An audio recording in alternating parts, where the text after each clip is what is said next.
Welcome back. Today we're going to explore the Nature Center at Hueston Woods State Park in College Corner, Ohio. So all Ohio state parks are free to enter, and this Nature Center is open 7 days a week.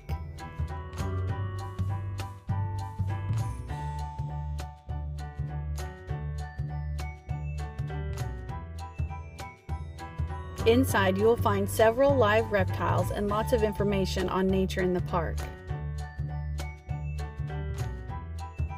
They have programs available which are offered monthly during their busy season, which is Memorial Day through Labor Day.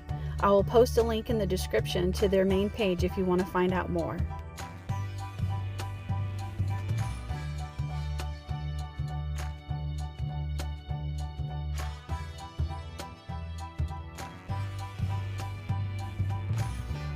Our favorite part was going outside behind the Nature Center and seeing the birds. This park has a raptor rehabilitation program for injured birds, and they say nearly 50% are released back into the wild.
Thanks for watching, and don't forget to hit the like button and subscribe to the channel to stay updated on future content.